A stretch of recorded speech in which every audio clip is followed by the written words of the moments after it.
اور کچھ اعلیٰ علی کا مرتبہ ہو جائے گا، اور کچھ اعلیٰ علی کا مرتبہ ہو جائے گا، جب انہیں شبیر سا بیٹا عطا ہو جائے گا، اور کچھ اعلیٰ علی کا مرتبہ ہو جائے گا، اور راستہ حق و باطل کا جدا ہو جائے گا، راستہ حق و باطل کا جدا ہو جائے گا، حر بنے گا کوئی کوئی حر ملا ہو جائے گا، اور کچھ اعلیٰ علی کا مرتبہ ہو جائے گا، اور ہو کے عیسائی یہ راہب کی سمجھ میں آ گیا، ہو کے عیسائی یہ راہب کی سمجھ میں آ گیا، کہ جو حسین ابن علی نے کہہ دیا ہو جائے گا، ہو کے عیسائی یہ راہب کی سمجھ میں آ گیا، جو حسین ابن علی نے کہہ دیا ہو جائے گا،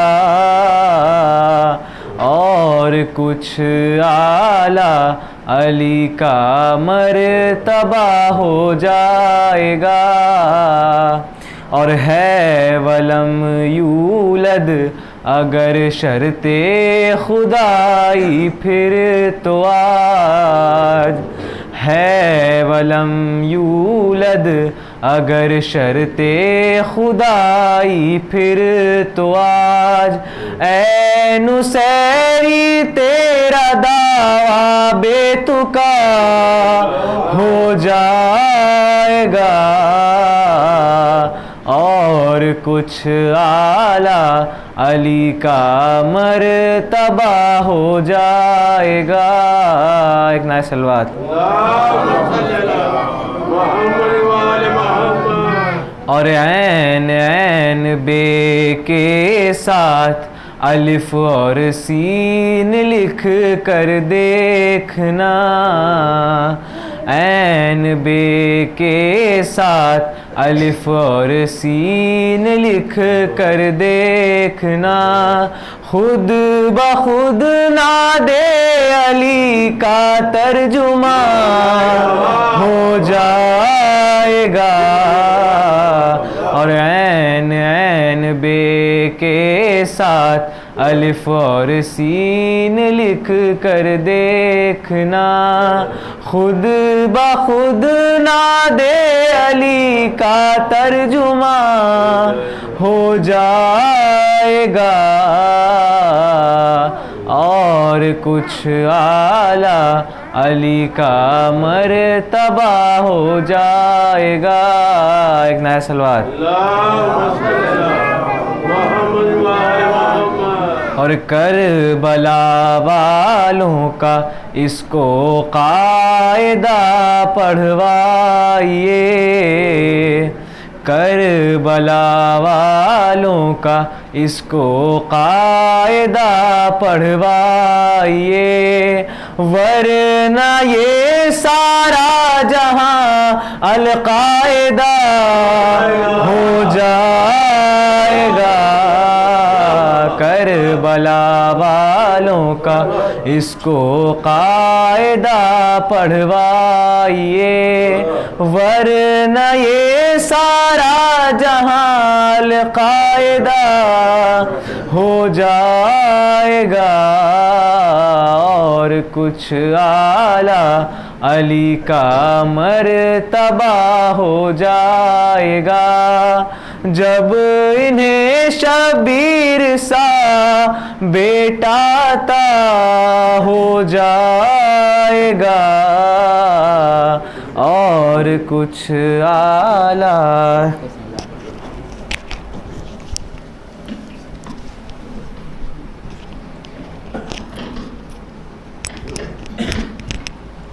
اللهم صل على محمد وآل محمد۔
جگہ اندر تشریف لیں، آ جائیے اندر، آ جائیے، ایک صلوات اور پڑھیں بر محمد علیہ۔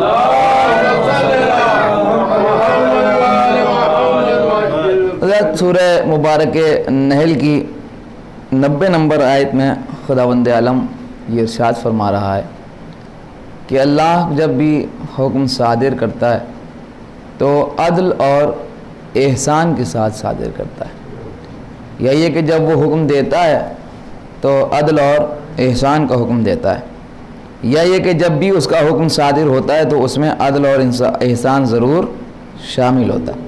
لیکن قبلہ یہ دو الگ الگ چیزیں ہیں، ایک عدل اور دوسرے احسان۔ عدالت کا ایک اہم ترین اہمیت ہمارے مذہب میں ہے۔ یہ لفظ مذہب ہم نے اس لیے استعمال کیا کہ ہمارے علاوہ اس کا وہ تصور نہیں ہے کہ جو ہمارے یہاں موجود ہے۔ میں آپ کی خدمت میں عرض کروں، بزرگ تشریف فرمائیں، ان کے سامنے تصدیق کے طور پر ہی بات بیان کی جا سکتی ہے کہ آپ اس بات کو سمجھیں کہ ہمارے یہاں نماز پڑھانے والے مولوی سے لے کے اللہ تک عدالت ضروری ہے۔ صلوات پڑھیں بر محمد وآلہ۔ یعنی عدالت اتنی اہم ترین چیز ہے ہمارے مذہب میں کہ نماز پڑھانے والے مولوی کو بھی عادل ہونا چاہیے، چاند کی تصدیق کرنے والے مصدق کو بھی عادل ہونا چاہیے، امام کو بھی عادل ہونا چاہیے اور اللہ کو بھی عادل ہونا چاہیے. صلوات پڑھنے پر محمد آپ ذرا غور فرمائیں. اس لیے کہ ہمارے یہاں عدالت اصول دین میں شریک ہے. ہم اصول دین جب بیان پڑھتے ہیں بچوں کو پڑھاتے ہیں تو انہیں بتاتے ہیں کہ اصول دین 5 ہیں. ہمارے یہاں 3 اصول دین نہیں ہیں، 5 ہیں. 5 کا مطلب یہ کہ ہمارے یہاں اول توحید کے بعد دوسرے نمبر پر عدل ہے. عدل کا مطلب یہ کہ اللہ کو عادل مانتے ہیں، صرف ایک نہیں مانتے بلکہ اسے عادل بھی مانتے ہیں.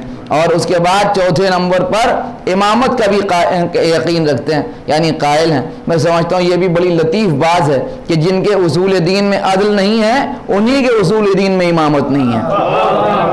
فرما رہے ہیں جن کے اصول دین میں امامت نہیں ہے انہی کے اصول دین میں عدل بھی نہیں ہے. اس کا مطلب یہ ہوا کہ امامت کا عدل سے بڑا گہرا رشتہ ہے. صلوات پڑھنے پر محمد صلی اللہ علیہ وسلم. اللہ کی عادل ہونے کا معاملہ کیا ہے؟ آپ دیکھیں کہ بات خراب ہوتی ہے تو بہت دور تک ہوتی ہے. جو اللہ کے عادل ہونے کے قائل نہیں ہیں ان کے معاملات کتنے خراب ہیں کبھی آپ نے توجہ کی؟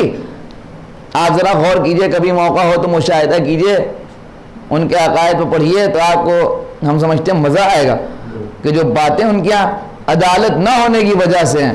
مثلا ہمارا نظریہ یہ کہ جو نیکی کرتا ہے وہ جنت جائے گا، جو برائی کرتا ہے اسے سزا ملے گی. یعنی نیکی کرے گا تو ثواب ہوگا اور برائی کرے گا تو سزا ملے گی. لیکن آپ کو معلوم ہے ان کا عقیدہ کیا ہے؟ ان کا ضروری نہیں ہے کہ نیکی کرنے والا جنت ہی چلا جائے، ضروری نہیں ہے کہ برائی کرنے والا جہنم ہی چلا جائے. اگر اللہ نے چاہا تو ہو سکتا ہے کہ وہ نیکی کرنے والے کو بھی جہنم بھیج دے، ہو سکتا ہے کہ وہ برائی کرنے والے کو بھی جنت داخل کر دے. سمجھ رہے ہیں؟ اس کا مطلب کیا ہوا؟ اس کا مطلب یہ ہوا کہ اللہ کے موڈ پر ہے. بھائی اچھا موڈ ہے تو سب جنت چلے جائیں گے. معلوم یہ ہوا کہ روز محشر اگر اللہ کا موڈ اچھا ہے تو ایک سے ایک گناہگار جنت جا رہے ہیں، اور اللہ کا موڈ خراب ہے تو ایک سے ایک نمازی جہنم میں ہو کے جا رہے ہیں. سبحان اللہ، کیا کہنا. آپ غور کیجئے، بخشوانے پر تو مسلمان ایسے آگے ہیں. بخشوانے پر آئیں تو فرعون کو بخشوا دیں، نمرود کو بخشوا دیں، شداد کو بخشوا دیں. انتہا یہ ہے کہ یزید کو بخشوا دیں. قیامت ہے، خدا کی قسم قیامت ہے. یہ بغیرتی کی انتہا نہیں تو کیا ہے کہ وہ بخشنے پائے تو یزید کو بخش دے، شمر کو بخش دے، خولی کو بخش دے، فرعون کو بخش دے، شداد کو بخش دے. لیکن یہ کہ سب بخشے جا سکتے ہیں مگر یہ عزادار نہیں بخشے جا سکتے، یہ کالے کپڑے پہننے والے نہیں بخشے جا سکتے، یہ امام حسین پر رونے والے نہیں بخشے جا سکتے.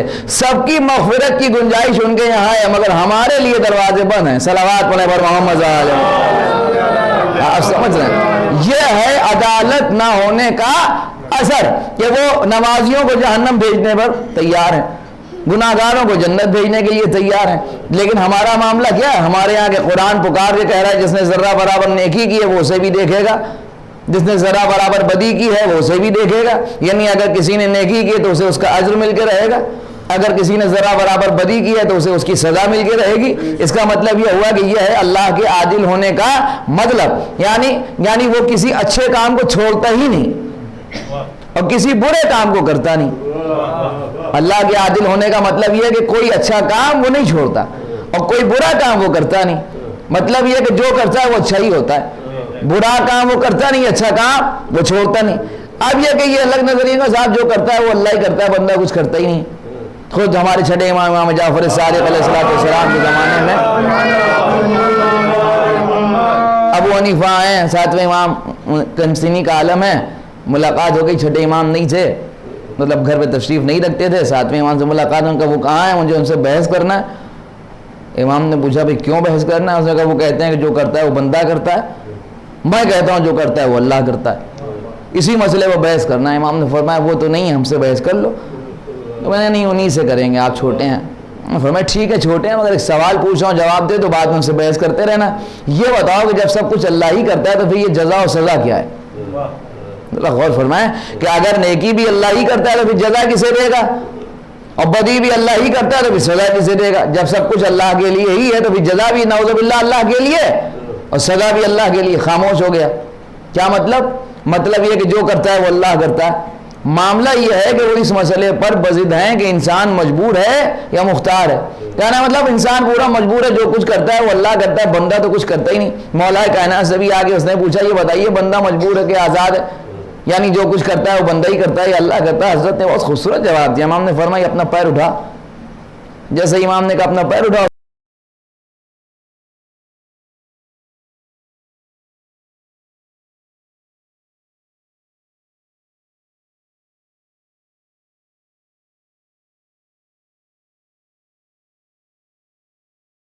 اور فرمائے بھائی بہت دیر مجھے آپ کی خدمت میں عرض نہیں کرنا ہے، بات تمام ہو رہی ہے. تو ایک پیر اٹھانے کو مختار ہے مگر دوسرا پیر اٹھانے پر مجبور ہے، یعنی آدھا مختار ہے آدھا مجبور ہے. یہ مختار ہے کہ ایک پیر نہیں اٹھا لیتے اس لیے گر جائے گا. بھائی صحیح مسئلہ ہے، نہ پوری طریقے سے انسان مجبور ہے نہ پوری طریقے سے انسان مختار ہے. اللہ نے اسے الگ الگ آدھے آدھے کام دیے ہیں. کچھ چیزیں اس کے اختیار میں نہیں ہیں. مثلا یہ اختیار میں جھوٹ بولے سچ بولے، یہ اختیار میں نماز پڑھے نہ پڑھے، یہ اختیار میں بے ایمانی کرے یا سچائی سے کام لے، یہ اختیار میں ہے نیکی کرے یا برائی کرے، یہ اختیار میں ہے کہ ہمدردی کرے یا نہ کرے، یہ اختیار میں ہے کہ اچھا کام کرے یا برا کام کرے. یہ سارے اختیار میں ہیں. مگر یہ کہ کچھ چیزیں اللہ کے اختیار میں ہیں، مثلا رزق اللہ کے اختیار میں، موت اللہ کے اختیار میں، ہوا اللہ کے اختیار میں. آپ سمجھ رہے ہیں، عزت و ذلت اللہ کے اختیار میں ہے. آپ غور کیجئے، میں سمجھتا ہوں بڑی عجیب بات ہے، ساری سینسیٹیو چیزیں جو ہیں وہ سب اللہ کے اختیار میں. بہت معمولی سے اختیار اس بندے کو دیے ہیں، ساری حساس چیزیں اللہ کے اختیار میں ہونے کے باوجود تو یہ انسان دائرے سے باہر ہوا جا رہا ہے. اگر خدا نہ خواستہ وہ سینسیٹیو چیزیں بھی اس کی اختیار میں ہوتی تو نہ جانے کتنوں کا پانی بند ہو چکا ہوتا اور کتنوں کی ہوا بند ہو چکی ہوتی. صلوات پڑھیں پر محمد آل محمد.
قسمت میں جو ہمارے سامنے گناہ نہ کرے اسے عادل کہتے ہیں، اور جو کسی کے سامنے گناہ نہ کرے اسے معصوم کہتے ہیں. اور فرمانے صلوات پڑھیں سب مل کے فرمانے، اس سے بہتر صلوات پڑھیں فرمانے. عدالت کا مطلب یہ ہے کہ گناہ صغیرہ نہ کر، کبیرہ کرتا نہ ہو، صغیرہ پر اصرار نہ کرتا ہو. حالانکہ یہ ہمارے جیسا ہے، لیکن آپ ذرا کچھ چیزیں ایسی بڑی سینسیٹیو ہوتی ہیں، آپ غور کریں. مثال کے طور پر ہم مسجد کے امام جماعت کے پیچھے 5 وقتہ نماز پڑھتے ہیں، فجر کی، ظہرین کی، مغربین کی نماز پڑھاتے ہیں. ہم انہی کے پیچھے محلے میں مسجد میں جاتے ہیں نماز پڑھنے کے لیے. اتفاق سے ایک دن ہم نے ان کو چائے کے ہوٹل میں دیکھ لیا. گناہ ہے، ناجائز، حرام ہے، کوئی بھی ایسا مسئلہ نہیں ہے. ہزاروں لوگ چائے پی رہے ہیں، حرام چائے پینا حلال ہے، خدا نہ خواستہ کوئی معیوب بات تو نہیں ہے. لیکن آپ کو اچھا نہیں لگا. کیوں اچھا نہیں لگا؟ اس لیے اچھا نہیں لگا کہ آپ کی نگاہ میں وہ مولانا ہے، آپ ان کے پیچھے نماز پڑھتے ہیں، آپ کو لگا کہ یہ اچھی بات نہیں ہے. آپ نے ان کو دیکھا، آپ کو یہ معلوم ہوا کہ آپ کو وہاں نہیں ہونا چاہیے آپ کی نظر میں آپ کے جناب کو جن کے پیچھے آپ نماز پڑھتے ہیں، جو ہماری مسجد کے پیش نماز ہیں، آپ کے اعتبار سے ان کو وہاں نہیں ہونا چاہیے جہاں آپ نے ان کو دیکھا۔ آپ نے کہا یہ اگر بزرگ سے تو انہوں نے خاموشی سمجھا دیا، دیکھیے قبلہ اچھا نہیں لگتا، آپ وہاں ہوٹل میں چائے پینے کے لیے جاتے ہیں، وہاں اچھے لوگ نہیں آتے، ہمیں اچھا نہیں لگتا اس لیے کہ آپ مولانا ہیں، جناب ہیں، ہمیں نہیں اچھا لگتا کہ آپ نماز پڑھیں۔ ایک بات کہے بغیر میں یہاں سے آپ آگے نہیں بڑھوں گا۔ آپ مجھے بتائیے کہ آپ نے اپنی مسجد کا پیش نماز بنایا ہے، تب تو آپ چاہتے ہیں کہ یہ وہیں دکھے جہاں آپ چاہیں۔ ذرا غور فرمائے بھائی، یعنی کوئی ایسا کام نہ کرے جو معیوب ہو اور چلے جائے کہ اللہ نے تو آپ کو جب بھیجا تو بالکل خدا سے پاک و صاف تھے، کیا وہ نہیں چاہتا کہ بندہ ویسا ہو جیسا وہ چاہتا ہے؟ یعنی آپ مسجد کے امام جماعت کو وہاں دیکھنا نہیں چاہتے جہاں آپ کو اچھا نہیں لگتا، اور کیا اللہ آپ کو وہاں دیکھنا چاہے گا جہاں اسے دیکھنا اچھا نہیں لگتا؟ صلوات علی محمد علیہ۔ یہ ہے تقاضۂ عدالت، صلوات اور پڑھتے پر محمد علیہ اور فرمان ہے۔ تو یہ تقاضا ہے عدالت الہی کا، لیکن یہ ہماری عدالت ہے کہ ہم گناہ صغیرہ سے کبیرہ سے بچیں اور صغیرہ پر اصرار نہ کریں۔ لیکن میں آپ کی خدمت میں عرض کروں کہ امام کی عدالت مولا کائنات جناب امیر حضرت علی بن ابی طالب علیہ السلام، یا عدالت کا مطلب ہی کچھ اور۔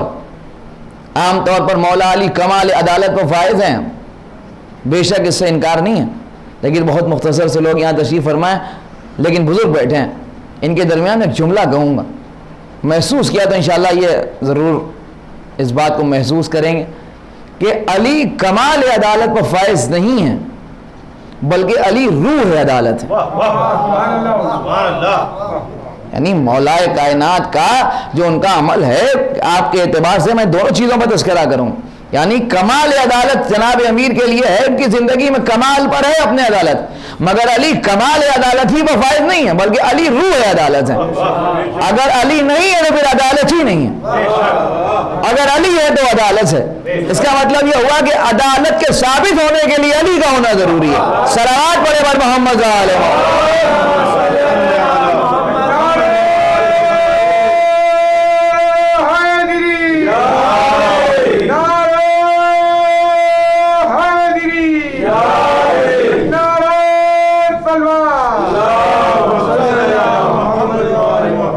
ذرا غور فرمایا کہ یہ جو مسئلہ ہے یہ بڑا اہم ہے۔ مولا کائنات کی عدالت اور ان کے عدل پر بہت سی باتیں بیان ہوتی ہیں۔ آپ دیکھیں کہ مثال کے طور پر خود ایک بہت بڑا رائٹر گزرے جارج روداق، اس نے جناب امیر کے لیے بہت کچھ لکھا، عدالت کے سلسلے سے کتاب لکھی، الصوت العدالت الانسانیہ، اردو میں ترجمہ ہوا ندائے عدالت انسانی، انگریزی میں ترجمہ ہوا دی وائس آف ہیومن جسٹس۔ جس زبان میں بھی ترجمہ ہوا شورۂ آفاق ہو گئی۔ اس نے جناب امیر کے لیے کتاب لکھی تھی۔ جب اس نے لکھی تو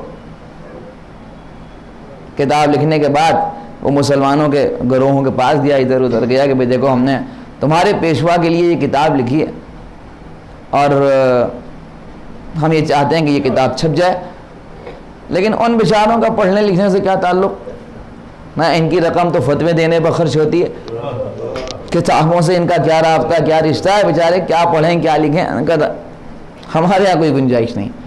مایوس ہو گئے، اس کی اپنی ذاتی اتنی حیثیت نہیں تھی وہ کتاب کو چھپوا دیتا، وہ چلا گیا بیچارہ، بیٹھا تھا چرچ میں سر جھکائے ہوئے۔ وہاں کے پادری نے اس سے کہا کہ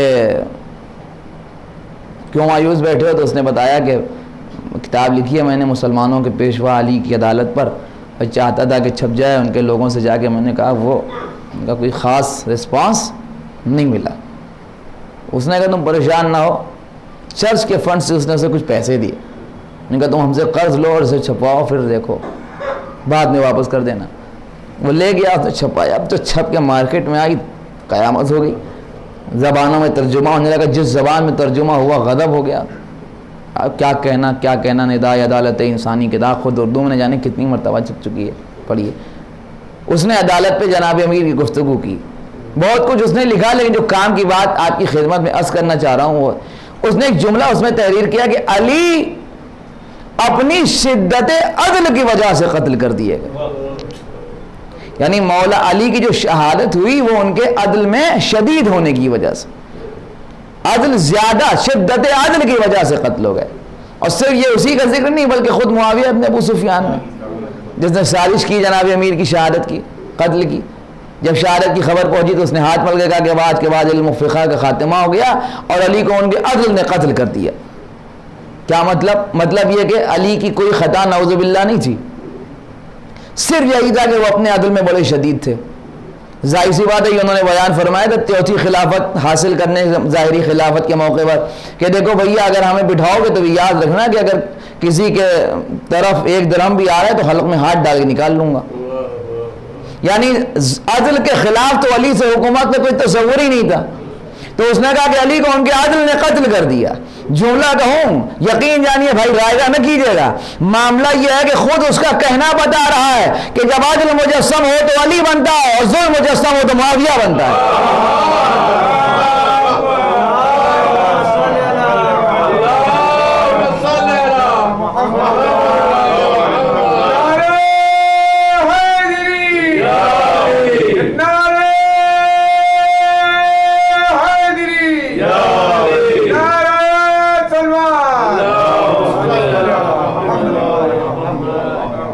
توجہ فرما رہے ہیں آپ. تو یہ ہے عدالت جناب امیر کی عدالت کے لیے. اب آپ دیکھیے عدالت جناب امیر کس منزل پر ہے.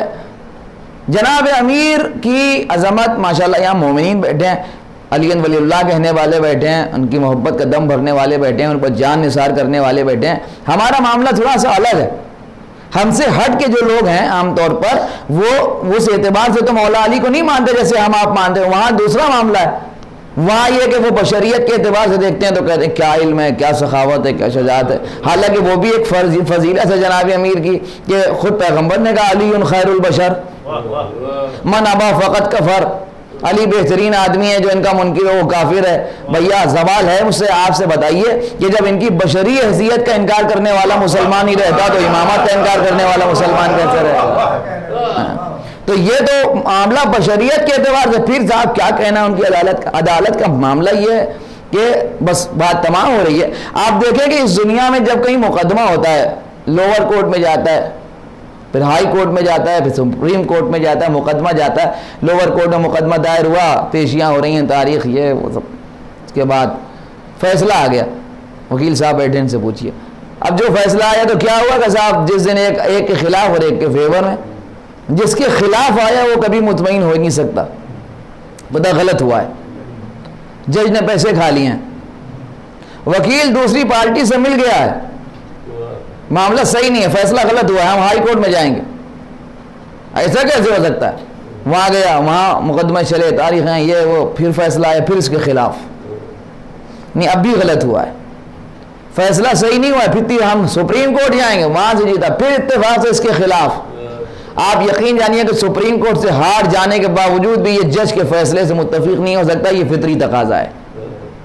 یہی کہتا رہے گا زندگی بھر کہ ہمارے خلاف فیصلہ ہوا ہے. بہت سی چیزیں ہم ممبر سے زیادہ کہنے کا دل نہیں چاہتا ہے، ورنہ بات بہت دور تک جائے گی. مطلب یہ کہ دنیا کی کسی عدالت سے مقدمہ ہار جانے والا، اپنے خلاف فیصلہ پانے والا، حاصل کرنے والا کبھی اس فیصلے سے مطمئن نہیں ہو سکتا. یہ ہے دنیا کی عدالت.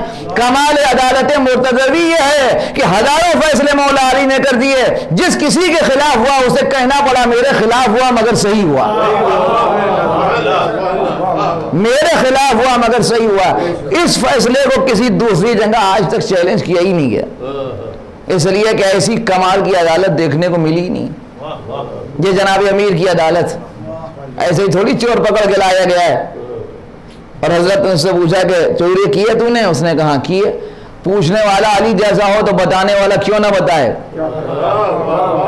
ہاں اس لیے ہم نے اور بھی دربار دیکھے ہیں. تیسرے خلافت میں دیکھیے ولید ابن عقبہ کو شراب خوری کی حالت میں نماز پڑھائی، اسے حد جاری کرنے کا حکم دیا گیا، کوڑے مارے جائیں گے. وہ کہہ رہے ہیں ہاں شوق سے مارو، مگر وہ جس نے خود پوری زندگی پی نہ ہو. وہ کوڑا مارے کہ جس نے پوری زندگی خود شراب نہ پیو. وہاں دربار میں سناٹا ہے. یہ تیسری خلافت تھوڑی ہے، یہ علی کی خلافت، یہ علی کی حکومت، یہ علی کی عدالت ہے. اس نے پوچھا، اس سے پوچھا چوری کی؟ اس نے کہا کی ہے.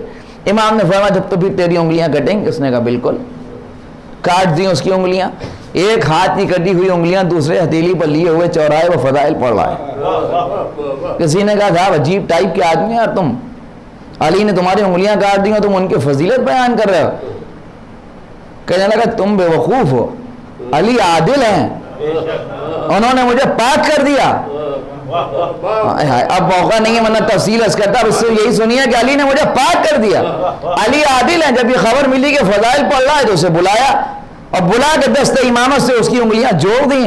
محبت میں نہ سنیے, کمال عدالت دیکھیے, بتا دیا مجرم کے ساتھ کیا کرتے ہیں, محب کے ساتھ کیا کرتے ہیں. یہ جو انگلیاں کاٹی تھی یہ جرم کی سزا تھی, اور یہ جوڑ دی گئی یہ محبت کا انعام تھی. یہ ہے کمال عدالت. مگر میں اپنے جملے پر قائم ہوں, علی روح ہے عدالت. دلیل کیا ہے؟ دلیل یہ ہے کہ یہ کمال عدالت کے باوجود روح عدالت کا معاملہ یہ ہے کہ جناب میثم تمار عظیم ترین ہستی, تشیع کے باپ میں جناب میثم تمار کو کون نہیں جانتا. اگر کوئی میثم کو نہیں جانتا تو اس کی تشیع مشکوک ہوتا ہے. اگر کوئی کہے ہم میثم کو نہیں جانتے اور یہ بھی کہے کہ ہم شیعہ ہیں تو ہمیں سوچنا پڑے گا ہے بھی یا صرف کہہ رہا ہے, اس لیے کہ یہ کیسا آدمی میثم کو نہیں جانتا. تو میثم کو تو سبھی جانتے ہیں.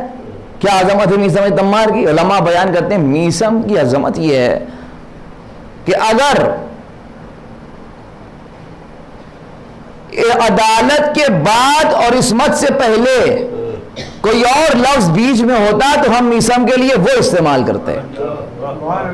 یعنی منزل عدالت سے میثم آگے بڑھ چکے ہیں. عدالت کی ابتدا یہ ہے کہ گناہ کبیرہ نہ ہو اور گناہ صغیرہ پر اصرار نہ ہو. یہ کمال عدالت ہے کہ تصور گناہی ختم ہو جائے اور جوہر عصمت نظر آنے لگے. معصوم تو نہیں کہہ سکتے ہم, مگر یہ چاہتے ہیں کہ اگر ان دونوں کے درمیان کوئی لفظ ہوتا تو ہم وہ استعمال کرتے. اب میں اپنا عقیدہ پڑھ رہا ہوں, اگر کوئی متفق ہو تو بولے, باقی سب خاموش بیٹھے. معاملہ یہ ہے کہ اگر کوئی ان کی محبت میں کردار میں اتنا بلند ہو جائے تو ہمارے علماء اسے تو غیر معصوم کہنا اچھا نہیں سمجھتے ہیں. تو جو پوری زندگی علی کی آغوش میں پلے وہ غیر معصوم کیسے ہو سکتا ہے؟ یہ شان ہے اہل بیت علیہ السلام. جناب میثم تمار کی عظمت یہ ہے کہ اگر علماء یہ سمجھ رہے ہیں, وہ کہہ رہے ہیں کہ آپ ان کو عادل کہنا ان کے شایان شان نہیں, اس لیے کہ یہ عدالت کی منزلوں سے آگے بڑھ چکے ہیں اور غیر معصوم کہنے کو بھی دل نہیں چاہتا. یعنی اس قدر گناہوں کا تصور ختم ہو چکا ہے میثم کی زندگی میں. تو یہ کمال عدالت ہے, علی روح عدالت ہے. صلوات پڑھیں بر محمد بس. یامر بالعدل والاحسان, عدالت کا تقاضا ہی. اور احسان کیا ہے؟ احسان کا عالم قبلہ یہ ہے کہ آپ ذرا اس مسئلے پر غور کریں تو میں آپ کی خدمت میں عرض کروں کہ احسان یعنی نیکی. احسان بھی اس گھرانے کے علاوہ کہیں کمال پر نہیں ہے. زیارت جامعہ پڑھیے, 10ویں امام سے حضرت نے صرف ایک فقرہ سنیے زیارت کا. اہل نظر بیٹھے ہیں, بزرگ بیٹھے ہیں, اگر انہوں نے محسوس کر لیا تو یقین یعنی کہ دل کے تار چھیڑ دوں. زیارت جامعہ میں 10ویں امام فرماتے ہیں آپ کی عادت کا نام احسان ہے اور آپ کی طبیعت کا نام کرم. یہ ایک ایسی زیارت ہے جو سب جگہ پڑھی جا سکتی ہے. نجف میں پڑھیں, کاظمین میں پڑھیں, سامرہ میں پڑھیں, پشت میں پڑھیں, سارے اماموں کے لیے ایک زیارت کافی ہے. اسی میں امام فرما رہے ہیں کہ آپ وہ ہیں کہ آپ کی عادت کا نام احسان اور آپ کی طبیعت کا نام کرم. اس قدر مزاج میں کرم شامل ہے کہ جو ہوتا ہے وہ احسانی ہوتا ہے. عادت کی اہمیت تو آپ سمجھتے ہیں. عادت کیا ہوتی ہے صاحب؟ میری عادت ہے روز مطالعہ کرتا ہوں, ہماری عادت ہے کہ ہم روز ٹہلنے جاتے ہیں, ہماری عادت ہے کہ ہم روز زیارت عاشورہ پڑھتے ہیں, ہماری عادت ہے کہ ہم یہ کرتے ہیں, ہماری عادت ہے کہ ہم یہ عمل انجام دیتے ہیں. یہ تو عادت ہو گئی. کچھ لوگ کہتے ہیں ان کی بڑی وہ اپنی عادت سے مجبور ہیں. آپ کو معلوم ہے ان کی بہت اچھی عادت یہ ہے کہ مجلس شروع ہونے سے پہلے آ جاتے ہیں, وقت پر آ جاتے ہیں. اگر صاحب ان کی بہت بری عادت یہ ہے کہ مجلس سے بیٹھ کے موبائل چلاتے ہیں. ہوتا ہے نہیں ہوتا ہے؟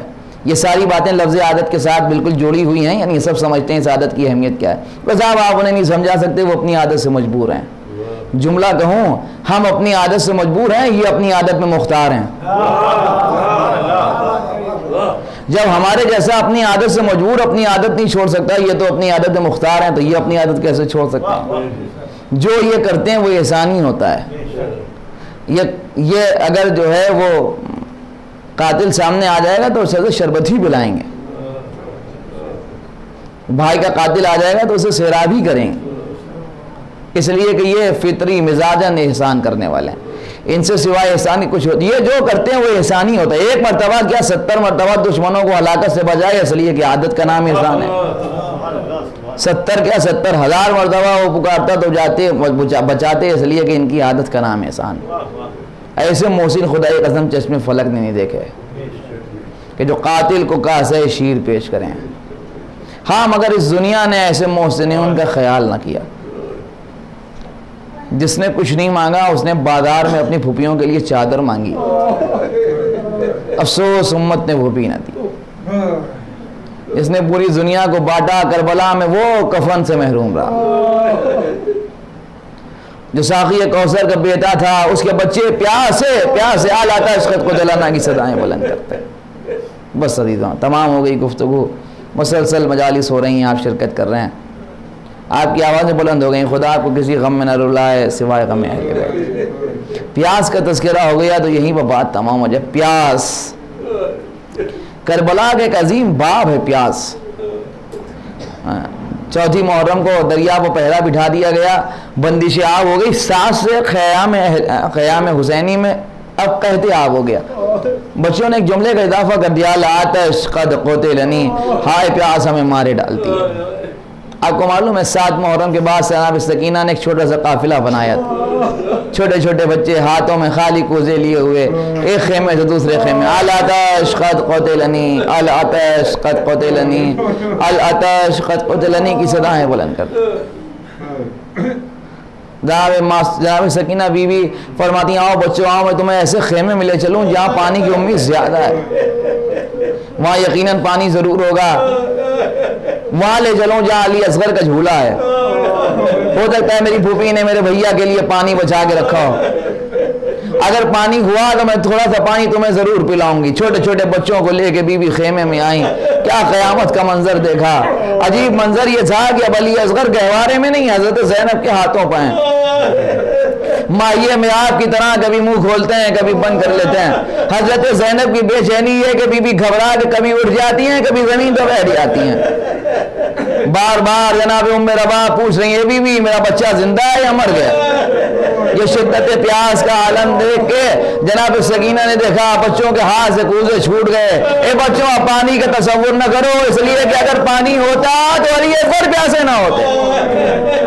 ہاں عزیزوں یہی وجہ ہے کہ کربلا سے لے کے شام تک عجیب و غریب مناظر کا مشاہدہ ہوا.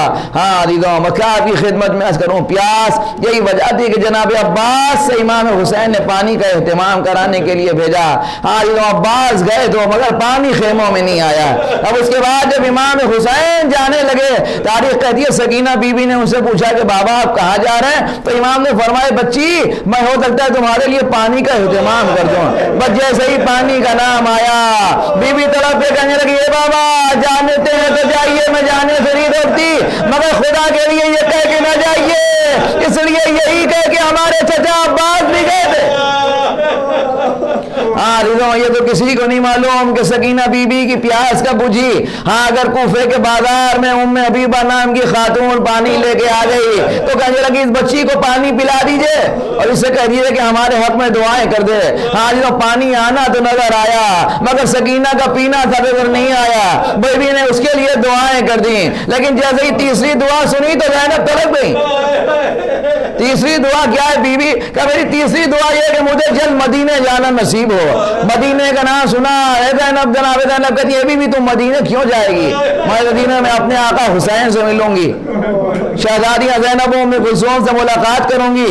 اے بی بی تم زینب کو دیکھو گی تو پہچان لو گی. وہ کہنے لگی آپ کو معلوم ہے آج معاشرے میں میری بڑی عزت ہے، بچے مجھے سلام کرنا نہیں بھولتے، جہاں چلی جاتی ہوں لوگ میرا احترام کرتے ہیں، جو کہہ دوں سب اس کے اوپر عمل کرتے ہیں. آپ کو معلوم ہے کیوں؟ اس لیے کہ میں نے بچپن میں علی و فاطمہ کی بیٹیوں کو آغوش میں پالا ہے. اگر میں نہیں پہچانوں گی تو کون پہچانے گا. بھائی یہ کہنا تھا کہ زینب کے چہرے سے بالوں کو الٹ دیا. اے ام حبیبہ کہاں پہچانا میں زینب ہوں، یہ ام کلثوم انہوں کے نیزہ پر میرے ماجائے کا سر بلند ہے. اے ام حبیبہ ہمارا گھر کربلا میں لوٹ لیا گیا، یہ بچی کوئی اور نہیں حسین کے سینے بس ہونے. اللہ لعنت اللہ علی القوم سیعلم الذین ظلموا أيام انقلبي ينقلبون إنا لله وإنا إليه راجعون ربنا تقبل منا حضرات سورہ فاتحہ امیر حیدر وزیر حیدر